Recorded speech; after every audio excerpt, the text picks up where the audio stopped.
അത്താഴം കഴിക്കാൻ വേണ്ടിയിട്ട് രാത്രിക്ക് oats, chia seed, flex seed പാലിൽ കുതിർത്തി വെച്ച് ഈത്തപ്പഴവും നട്ട്സും കൂടി അതിൻ്റെ ഇട്ട് കൊടുത്തിന്.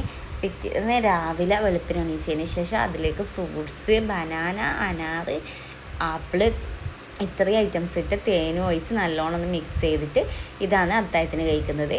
പിന്നെ നോമ്പ് മുറിക്കുന്ന വിശേഷങ്ങളാണ് ഇത്. ഫ്രഞ്ച് ഫ്രൈസ്, നഗറ്റ്സ്, പിന്നെ കായ് കൊട്ടിട്ടൊക്കെ അത് നിങ്ങളങ്ങോട്ട് എന്താ പറയലെന്നുള്ളത് മറക്കാണ്ടൊന്ന് കമൻറ്റ് ചെയ്യുക. കായ് കൊട്ടിട്ടൊക്കെ, ചക്ക കൊട്ടിട്ടൊക്കെ, കപ്പ കൊട്ടിട്ടൊക്കെ അത് നിങ്ങളങ്ങോട്ട് എന്താ പറയലെന്നുള്ളതൊന്ന് കമൻറ്റ് ചെയ്യണേ. പിന്നെ ഉണ്ടാക്കിയത് കല്ലുമ്മക്കായ് പൊരിച്ചതാണ്. ചൂടോടെ കായ് കൊട്ടിട്ട് വെച്ചത് കഴിക്കാൻ നല്ല രസമാണ് നോമ്പിന്. ഏറ്റവും കൂടുതൽ കഴിക്കാൻ പറ്റുന്നത് അങ്ങനത്തെയെല്ലാം ഫുഡാണ്. പിന്നെ ജ്യൂസായിട്ട് കോക്ടെയിലാണ് അടിച്ചത്. പിന്നെ നിങ്ങൾക്ക് ഇന്ന് സ്പെഷ്യൽ എന്നുള്ളതും പുതിയ റെസിപ്പീസിൻ്റെത് എന്തെങ്കിലും ഉണ്ടെങ്കിൽ ഒന്ന് കമൻറ്റ് ചെയ്ത് അറിയിക്കണേ. അതൊക്കെ ട്രൈ ചെയ്ത് നോക്കാനാണ്. ഇൻഷാ അല്ലാ ഗിവ് അവേൻ്റെ വീഡിയോ വേഗം തന്നെ ഇടണമെന്നുണ്ട്. പരമാവധി നോക്കും.